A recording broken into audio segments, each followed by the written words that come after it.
সকাল ৯টা বাজে বন্ধুরা, দেখো কীভাবে আমাদের এখানে বৃষ্টি হচ্ছে।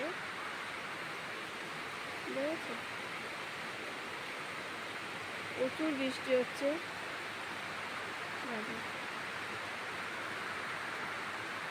ঘর থেকে বেরোনোই যাচ্ছে না। তোমাদের ওখানে কি বন্ধু বৃষ্টি হচ্ছে বন্ধুরা? তাহলে জানিও কমেন্ট বক্সে। দেখেছো, আমাদের পাশে যে ডোবা আছে, জল সবসময় ভরে যাচ্ছে। ফুল ফুটেছে গাছে, বুঝেছো? এই দেখো, ওই দেখো মোটা পাপড়ি ফুল ফুটেছে। মোটা পাপড়ি অনেক ফুল ফুটেছে। তো কমেন্ট করে জানাবে তোমাদের কোনো বৃষ্টি হচ্ছে কি না। আমাদের এখানে তো সব জায়গায় হচ্ছে বৃষ্টিটা, প্রচুর বৃষ্টি হচ্ছে।